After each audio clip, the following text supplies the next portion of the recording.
Good morning. Welcome to today's podcast. Whether you are having a great day or a terrible day, it is okay because we are here together now, and I hope this gives you some connection and helps make your day feel a little bit lighter, inspired, and it empowers you. Man, this week, actually, I don't have the exact date. It would be I think it's the week of May 11th, maybe? That week. I don't know about you, but the emotions, man, there is a lot happening, and I thought all of this was just me, but the more people I talk to, turns out it is not. Also, if you can hear it, I have like this weird congestion in my chest. It's not really a cold, but if you weren't super into spirituality and personal development, you'd be like, oh, it's just a cold. It's not just a cold. I don't really get colds. I don't get sick either, but I have like this congestion in my chest and this like gross mucusy, like clearing my throat thing and like coughing. And I'm kind of leaning into it a little bit because, so for me, here's what happens. When something like this comes up physically, especially in the chest area, I'm like, all right, that's my heart. And there's congestion, which means congestion is like buildup or block or whatever. So I go to the place of not like, oh, I have a cold. I go to the place of, all right, I have like a congestion of emotions and it's in the heart, the chest area. Is there something in my heart that I am not allowing myself to feel? And then I just kind of sit with that. And normally some sort of emotion or situation or scenario will come up that makes so much sense that I've been like withholding of like, nope, not going to feel that. And I just keep my heart closed. There it is. Like I'm like sniffling, sorry. And then when I open myself up to those emotions, the congestion disappears because congestion is blockage. And I mean, if you're holding back tears, if you're holding back feelings, if you're holding back sadness, all those things, it can create itself to come up in the form of like congestion and colds. And then you have a good cry or you address and acknowledge these feelings and it opens up. So anyways, that's what I'm working through. Okay. It has been a hell of a week. There is so much going on. Yesterday was day 1 of the 8-week transformation that people are going through right now. It's 10 people. I sent out, over the last few weeks, I've mentioned it on this podcast, and I also sent out an email about this. If you didn't get the email, like I've said, go to abspancakes.com and just sign up for the newsletter, and you'll start getting the emails when this stuff comes out. But yesterday was the first day of this, so anytime you start something new, there's always a lot to dive into. So I hopped on video calls, one-on-one video calls with all 10 of these individuals. And it was a very emotional experience for them and a very emotional experience for me. And I feel very honored that each of these people have trusted me to help them go through this journey and this change so that they can really just get unstuck, stop the struggle, and move forward with their life. Because of that, though, last night I had to give myself a lot of space just to process some of the things that were shared with me and a lot of the things that I want to address, which we're going to talk about in this podcast, because I know I've experienced some of the issues that a lot of these individuals are going through, but also you probably have too. It's just not a lot of people have talked about it. And the topic, what this is going to all be about, is kind of twofold. Of number one, the concept that we never stop being the child that we came here in this world as, even though our bodies have grown into these fully mature adults. That doesn't mean that you are not still that exact same child inside. We see this in different ways all the time. When people are acting out, when people are abusive, people are mean and belittling. These are all just like childhood tantrums that get acted out and projected onto other people because they haven't been healed. But on that note, and what kept coming up on all the calls I was on yesterday, is the feeling and the belief of not being enough or being too much of something. So this can manifest in so many different ways for everybody. I mean, it's one extreme to the other. I'm not pretty enough, skinny enough, perfect enough, smart enough, deserving enough, whatever way that goes in that direction. Or it might be I'm too sensitive, I'm too vulnerable, I'm too driven, I'm too this or too that. And either way it manifests, it results in the conclusion that who you are is not enough for whatever it is. So let's talk about this, because this starts from you being a kid. And what I was coaching everybody on yesterday is this fear of intimacy, not with others, with yourself. So some people were just dealing with the struggle of like, I don't want to do this with my partner. I don't want to open up to my parents. I don't want to open up to friends or anything like that. And the truth is, it's not about you being scared to open up to them. It's about you being scared to open up to yourself and admit what is going on inside and what you might find in there. Because if you chose to show up, be vulnerable with yourself, and you created that space, you might find a lot of pain and sadness and grief and all of these things. Or you might discover that you are in a situation that actually you're really not happy in, and then it would require responsibility to make change in your life. So the external circumstance is always just a very surface thing of what you are dealing with internally. So when people come to me, I've talked about this before, and this is very applicable just with the calls that I had yesterday. People always come to me for advice on weight loss, on workouts, and on business or career. Almost always, that's how it starts. I want to lose weight. I want to build lean muscle. I want to start my own business. I want to make more money. I want this. I want that. And I'm like, okay, I can help you. And then we get on our first call and it has nothing to do with any of that. I'm like, all right, talk to me about what's going on in your life. And they're like, well, what do you like with what? Like with my workouts? And I'm like, no. Where's your head at? Are you happy? Are you fulfilled? Are your relationships good? How do you sleep at night? What's going on internally? And within minutes, I'm talking minutes, people start crying, and it's about something that has nothing to do with what they originally came to me for. And I know that before going into these things, because I have done this long enough and through my own personal experience that I know any problem that you have in your life, I don't care how specific you want to be with this, any problem that you are having, the solution and the answer is not actually that problem. There's something within yourself that you need to address. And that's really 90% of what the work is, like coaching people, is I'm not here just to like give you a workout program and a nutrition plan. I'm here to help you really connect to you, to figure out what is going on with you, because then you can really make the change that you want to make in life, and everything else is going to be so much easier because now you understand why you're doing it and why you're here.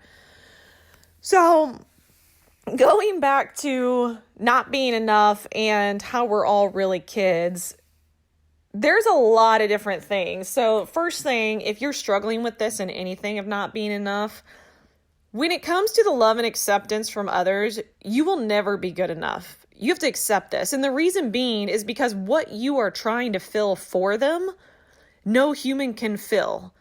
So no, you won't ever be good enough, and you aren't good enough now, because to fill the hole that only they can fill themselves is impossible.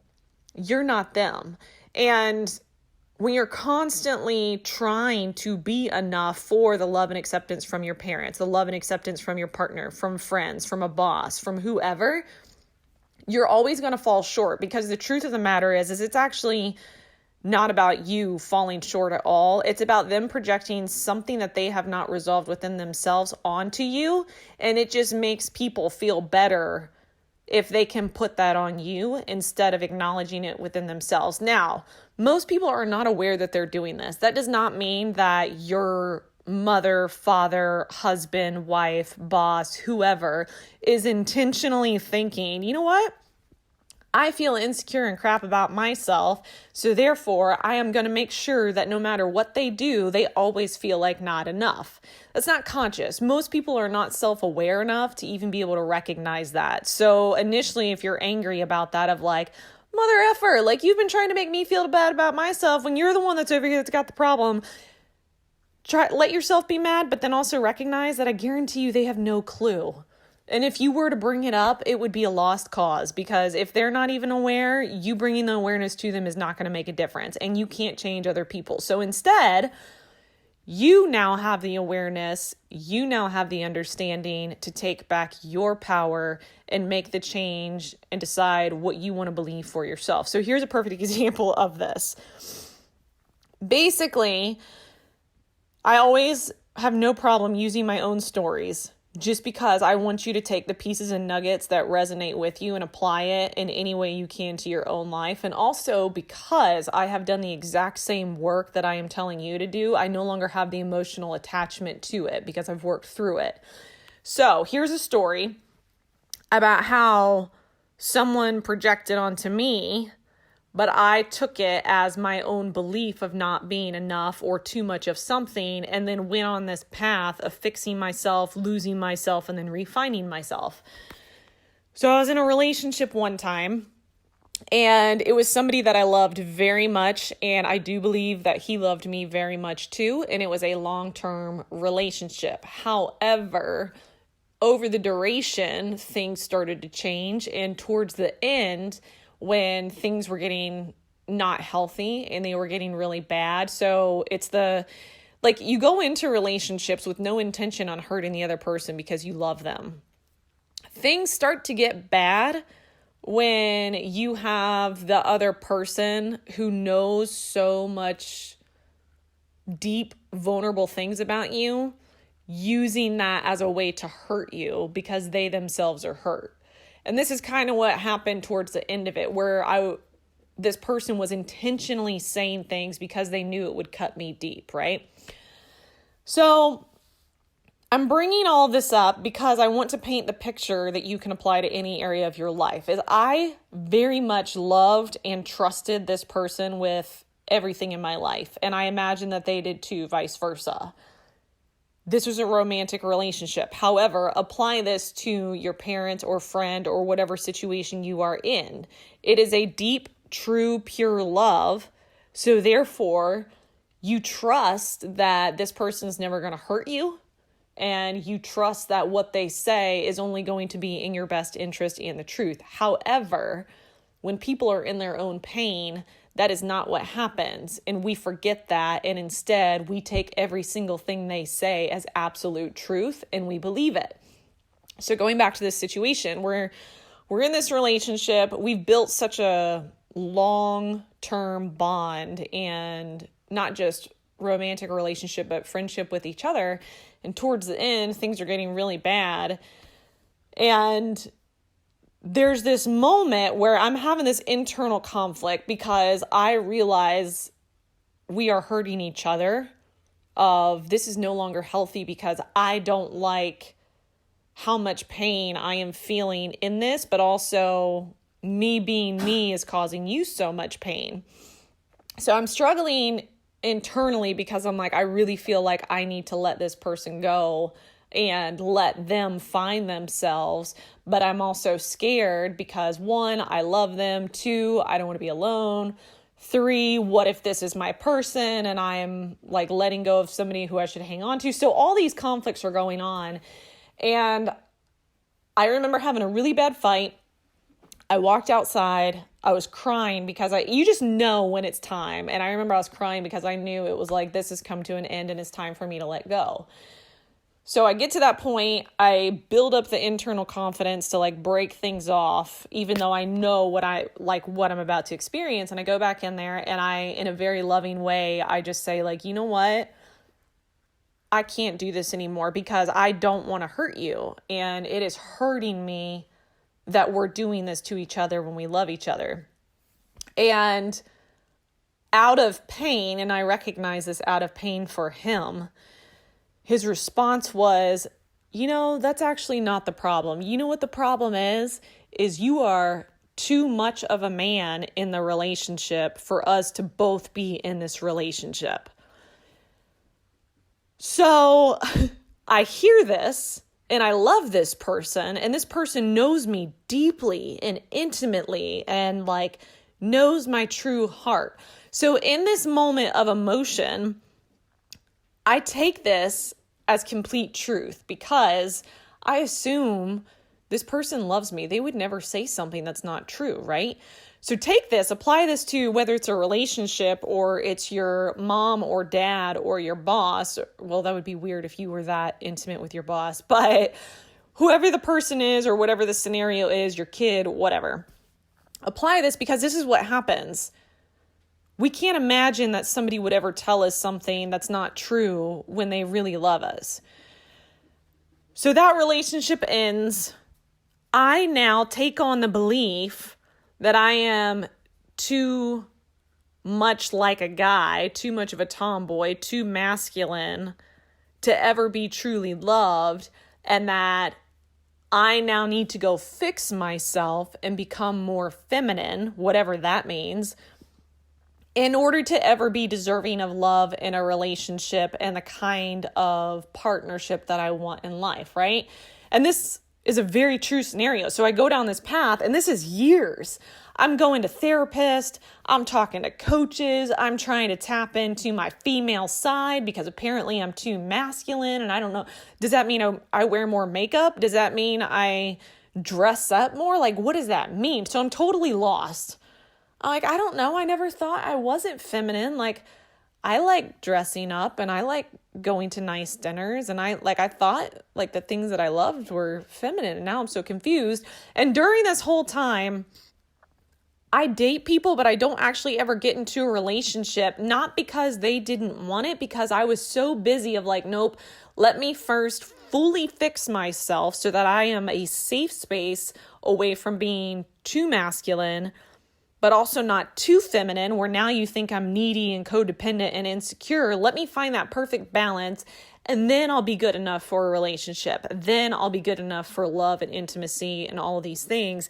So I go down this path, and I'm so lost. I'm so lost because my natural self and who I really am is I am a very focused, ambitious, driven person. So I'm trying to turn the volume down on her and also figure out, like, I don't even know what this means. And I'm dating guys out of insecurity of like, well, he makes me feel more feminine. I guess this is right because this is different than what I've been in. And this whole path, I'm frustrated, I'm going in circles, and I'm feeling really stuck because the truth of what is happening is I am fixing and changing my most authentic self because of something somebody said one time that I thought was true. Now, like I said, applies to anything in your life. After going through my own healing journey and process of losing myself to find myself and self-discovery and looking back and seeing the truth of the situation and having real perspective on it, here's what should have happened is I'm sitting in this heated argument with somebody I love very much, and this person says, "You are too much of a man for both of us in this relationship." Okay, that gets said.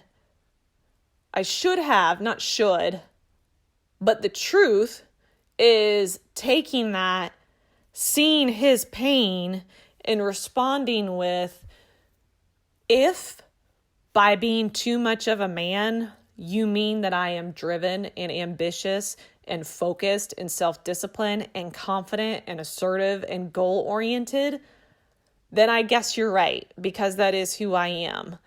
However, I'm also intuitive and empathic and generous and kind and loving and artistic and passionate, which could be called quote unquote feminine. So I actually feel really good about who I am and really balanced in who I am and how I express myself. However, for you to accuse me of being too much of something for you is less about me and more about you thinking that in some way by me being this person, I am keeping or taking that ability from you to be the person that you want to be. I am not too masculine. You are denying your own masculine side to be able to take care of yourself. So when you see me doing it for me, you project the insecurity out of yourself onto me to make me feel bad because you're not doing it for yourself.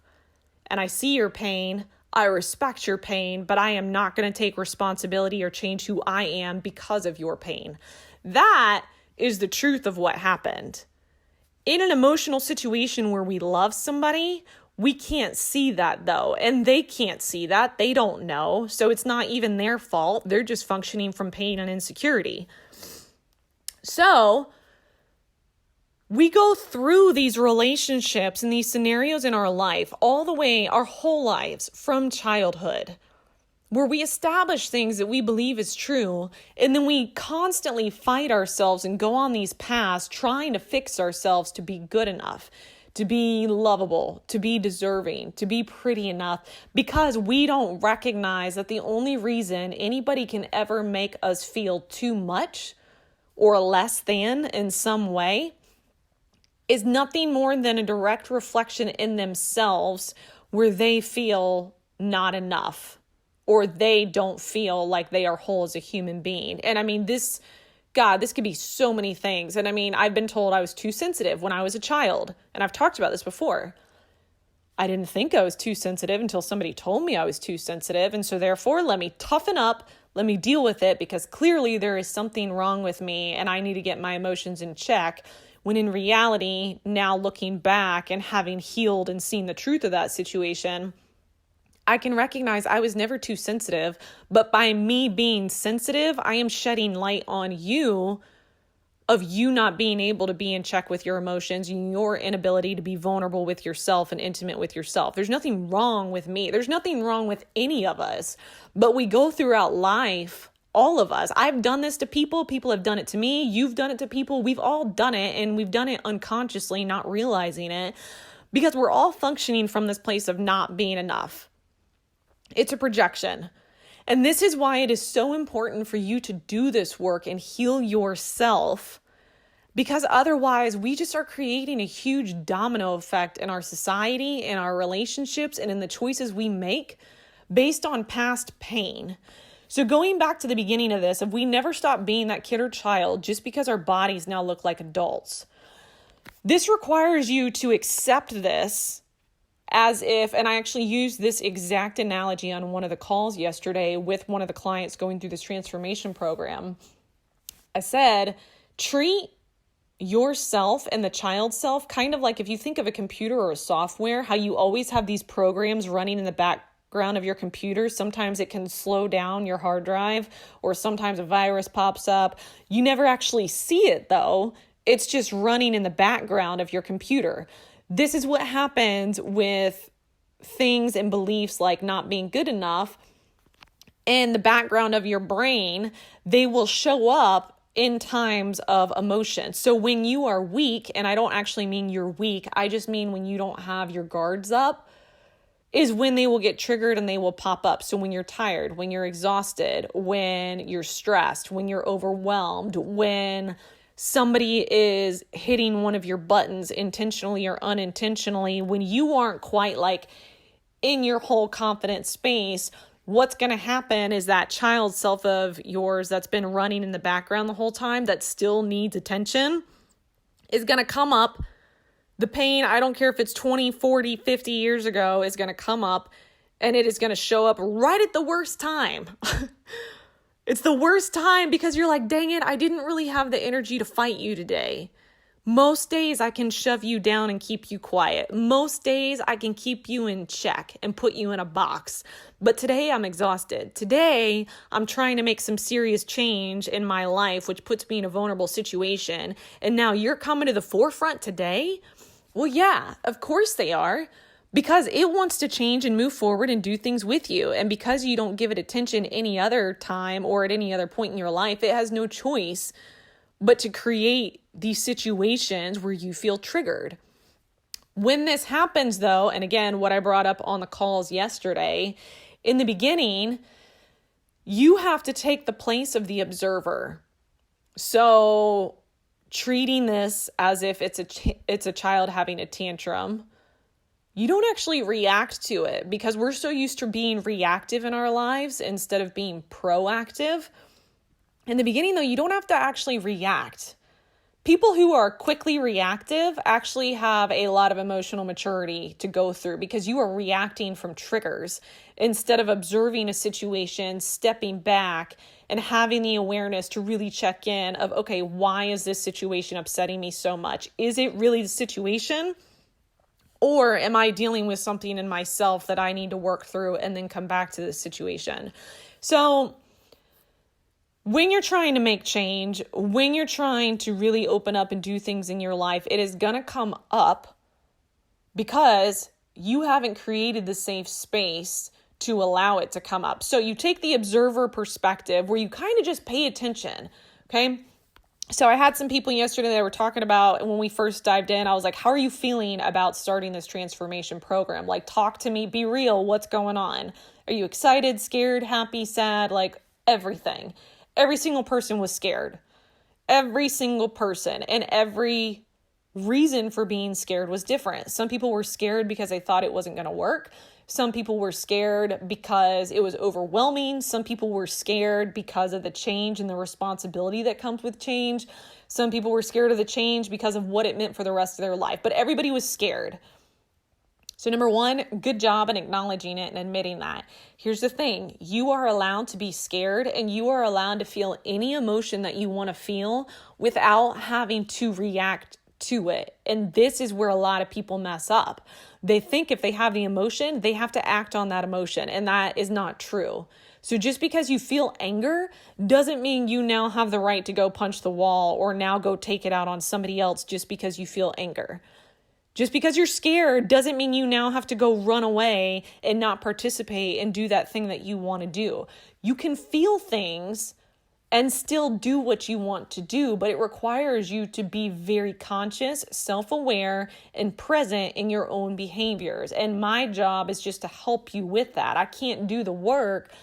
You have to make the space to do the work. So when you have these things coming up and you're taking the observer perspective, you have to create the safe space of no judgment for yourself. And what I mean by that is it is very easy when you start to take on an observer perspective to judge or beat yourself up for something. And this would be if something comes up and you recognize it and you're observing it, and then following what comes up is guilt or shame or embarrassment or humiliation or whatever that emotion is. Let it be there. Don't judge yourself then for having that emotion. That blocks you from healing. That blocks you from going through this. So if you're feeling guilty about something that happened 20 years ago, and then while you're acknowledging that you feel guilty, you're like, God, this is so embarrassing because this happened 20 years ago. Now you're judging yourself. Like, just let emotions be there without judging them, because when you stop judging them, you create a space to understand them.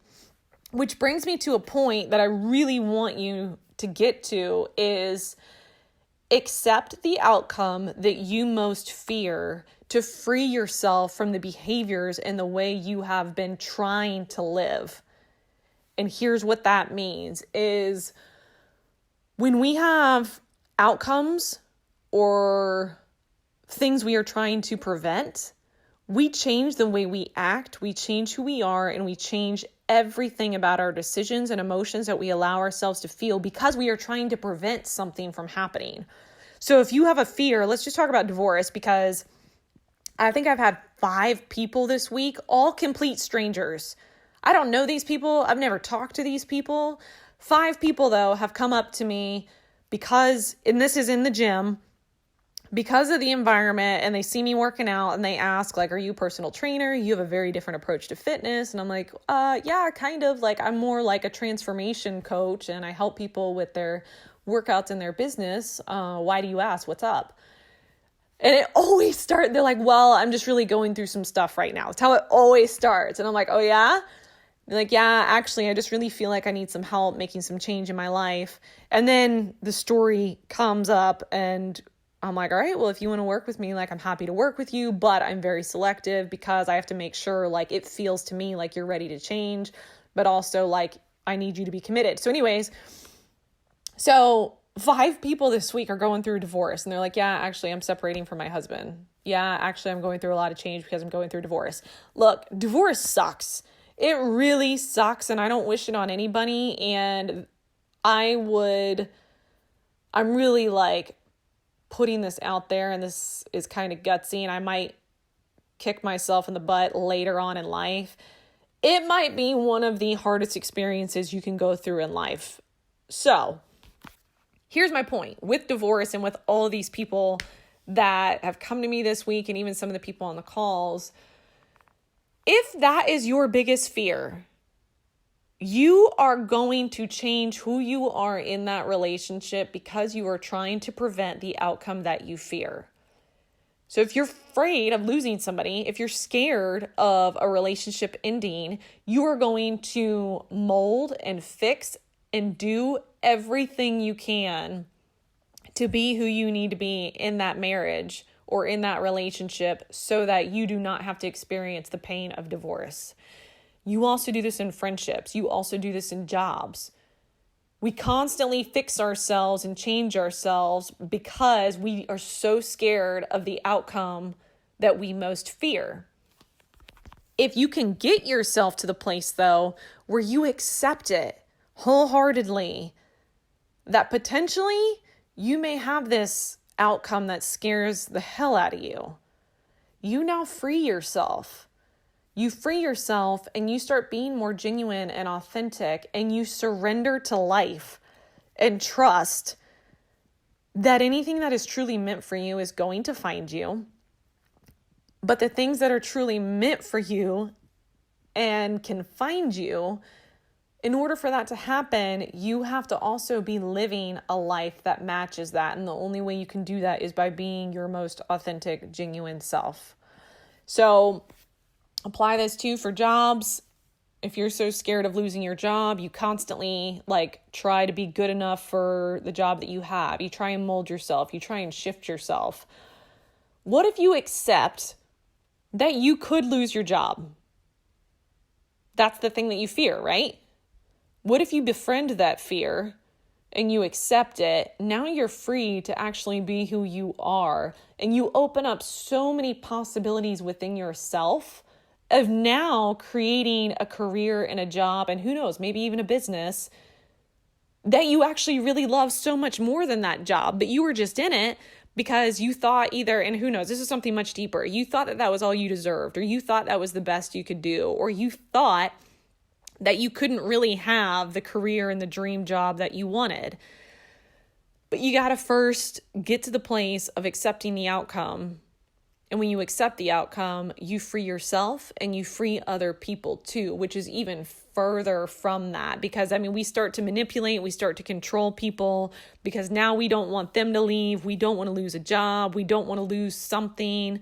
We don't want to feel pain. So now we're projecting all kinds of insecurities and functioning from this place instead of being like, you know what? This might end. Actually, it's probably going to end one day because everything does. If I accept that now, I am going to be way more present and enjoy this process so much more than constantly worrying and stressing about what might happen in the future. So that comes all the way back to the whole being enough and love and acceptance and all those things. If the thing that you fear the most is being loved and accepted by the people that you love, well, actually, I said that backwards. If what you fear most is not being loved and accepted or not being good enough by the people that you truly love and accept, what if you acknowledged that and you accepted that and you didn't get it? You didn't get their love, except for now you've opened up all this space for the people who do truly love and accept you to show up in your life. And now you're just being yourself. You're not too much or not enough of anything because you're functioning from just being authentic, and you have created this place of unconditional self-love. You have learned to love yourself and to like yourself. So therefore you show up in the world as you without trying to get anything from anybody because you no longer need it. And that is what this is really about. And going back to you never stop being that kid or child, in the situation where a kid or a child, so When you're kids, you do not have the mental or emotional maturity to step in and be the adult for yourself. I talked about this a lot on the last podcast. If you don't take the time to do this work and you choose to be the adult for that child of yourself, you're never going to truly heal. And there's different ways you can practice doing this. My people in the transformation don't know this yet, or maybe they do, because by the time this comes out, they may have heard this already. But in week 2, I'm going to walk them through a guided meditation and visualization exercise where you're going to learn breath work. You're going to learn how to really surrender to your body and your own emotions. And you're going to learn to build a relationship with that part of yourself because it is your internal GPS. It is your guidance system. And the way you create that safe space is you sit with it. This is all an internal dialogue, by the way. You're not like maybe you are walking around talking to yourself. I do sometimes. But you're not like talking to anybody else about this. You are just sitting very still with yourself.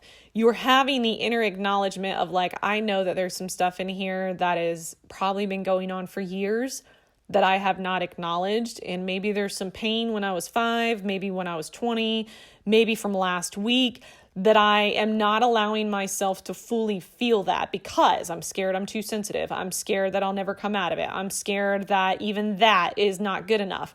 So you have all these things come up and you create this space, but then it is your job to have so much compassion and empathy with yourself that you give yourself permission to feel whatever it needs to feel without any judgment. And I do this. Like I'll sit and meditate if I know, for example, I've got this weird like chest congestion, which I know is some sort of emotion that I'm not acknowledging or processing. So what I'm going to do, I'm going to sit with it. I'm going to probably light a candle and burn some sage or some Palo Santo and like make a good space with good energy. And I'm going to breathe and I'm going to surrender and I'm going to ask myself, all right, what is going on in my heart that maybe I'm not allowing myself to feel or I'm not acknowledging, and telling myself like, look, no matter what comes up, I'm not going to judge you. I want to help you feel better and to release this emotion. And that's what I'll do. And 9 times out of 10, when I do that, tears usually come out because I can see it. I'm like, oh, that actually makes so much sense. I was not allowing myself to feel this for whatever reason, fear, judgment, guilt, shame, who knows. But this is what you have to do to yourself.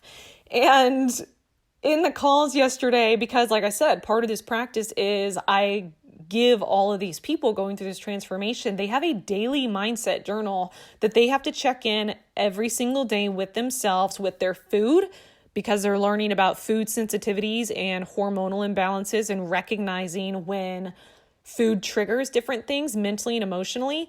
They're also having to check in with their workouts of like, all right, let's talk about your mindset. Where was it at before you started your workout? What got triggered during your workout and how did you feel after? And then there's a whole space of like, now I just want you to use this space to process your day and anything that came up and really check in. And the funny thing about this is in the calls and people are asking questions, they're like, so this mindset thing, I'm like, yeah. They're like, I got to do this every day. I'm like, yeah, every day. And it is so interesting to me how that's like the immediate resistance that comes up, because it's like, how many times do you check in with your boss every day to make sure you're doing a good job? How many times do you check in with your partner every day and make sure like, am I exceeding your expectations as your partner? Not literally, but like that's how much energy you're putting to that. How many times do you check in with your kids? How much energy do you show up in every single day for everybody else? Yet when I tell you to do it for yourself, you're like, wait, what? I got to take care of me every single day? Hell yeah, you do. And you know what's going to happen is when you start doing that, you're going to have more respect, more love, and more compassion for you, that you are going to be a better person in your relationships, in your job, and in everything else you do, because you are functioning from being whole and full and not from being depleted and drained because you're constantly being a caregiver for everybody else, but not for yourself. So yes, whether you're in this transformation program or not, every single day You need to do something for you. Because here's the thing. I actually sent my friend this message yesterday. She made a post on Instagram and was saying like, all right, what's like your latest and greatest affirmations? And here's what it is. You need to be your own superhero because nobody is coming to save you. So come in and save yourself. Be the hero in your own life, in your own story. Because what happens is you put off all of your own emotional well-being, everything that you need, waiting. You're just waiting. Somebody please come help me. Somebody please come save me. Somebody please fix all of my problems because I'm exhausted. I'm tired. I don't want to do this anymore. I'm so drained. I'm unhappy. I'm emotionally lost. I don't know myself. So somebody please come save me. And you keep waiting and you keep staying stuck because that's the truth. There is no superhero in your life other than you. You have to show up. You have to do the work, and you have to care enough about yourself to save yourself and fix your own problems. Otherwise, you're going to become codependent on everybody else, never really learning how to establish the love and the relationship for yourself. That's the truth. That's the truth of what everybody needs to know. And if we all started acting like that, instead of looking to everybody else to save our problems and we look to ourselves, I believe that this world would function from a much more balanced, a much more emotionally open and connected place because none of us are projecting all of our insecurities on each other. We're just connected and coming from a place of love and wholeness, filling each other. All right. That's a lot today. There's probably going to be a lot more, but this is week 1 for the transformation. Like I said, I'm not taking any more people right now. It's full. I maxed out. I sent the email out. There's 10,000 people on the subscriber list. I sent the email out to all those and had a lot of responses. And I got on hour-long video calls with every single person that was interested to make sure it felt like it was in alignment of what I can offer, but also with what they truly need. So it is a very invested process for me because, like I've said, I'm an empath. So when people get on these calls with me and they're crying and opening up, I can't not feel compassion and love and emotional empathy for every single person. But if you want to know about when I open this back up again, like I said in the beginning, all my emails go to abspancakes.com, and in the newsletter, I send out those every single week to keep you updated. But the moral of this entire story in this podcast episode is get very clear on yourself, create the safe emotional space of what your stories are, what your beliefs are, and then ask yourself where that came from. And I guarantee you, if you put yourself in the other person's shoes and look at their journey, I'm losing my voice. Sorry, that's that whole chest congestion that I got to work through emotionally. But if you do that, I guarantee you are going to find that the only reason that person ever made you feel not perfect enough, not skinny enough, not smart enough, not deserving enough, too sensitive, not sensitive enough, too masculine, not masculine enough, too needy, whatever it is either because it comes from them projecting their own insecurities onto you, or because they lack the emotional awareness to even realize what they're doing or what they're saying or where it comes from. So regardless, it's not about you. So stop changing and fixing yourself, trying to fit what everybody else thinks you should be, and get to the place of just being yourself.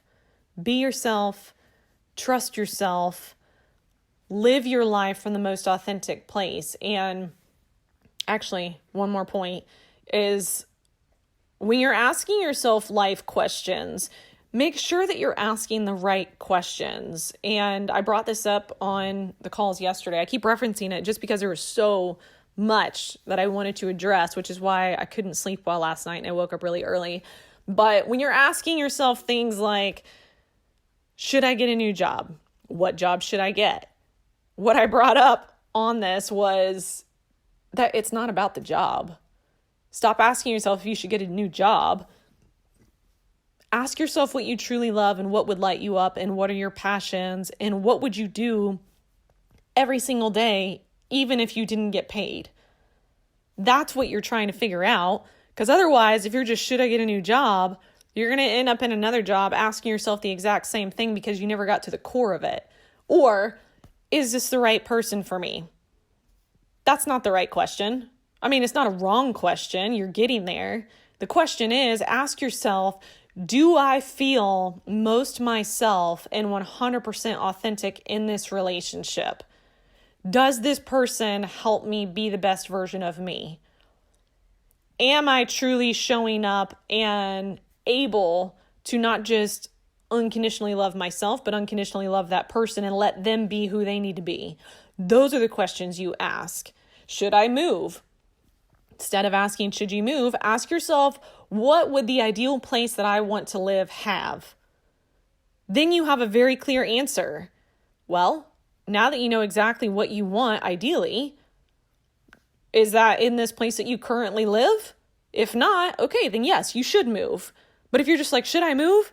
Well, I don't know. Why would you move? I don't know. It just feels like something's off. Okay, well, you're not asking the right questions. So that's the other thing too. When you're trying to make change in your life, ask the right questions that get to the core and the root of what you're really searching for, because everything else is just the surface of what you think is the problem, but it's not actually what's going on. All right. Well, I hope that this brought some love, some connection, some inspiration and motivation into your life and provided you with tools to really help you move forward and create the life and the change that you want. Be sure to subscribe to this podcast if you have not already, because I do release these every single Monday. That way you can start your week off in the best way possible. Also, please leave me a review, good or bad. I mean, I hope it's good, but good or bad, let me know what you think. How do you feel? How do you like this podcast? Because when I hear from you guys, it also keeps me inspired to continue to do this. So thank you so much for listening, letting me come into your day, and I will see you next week.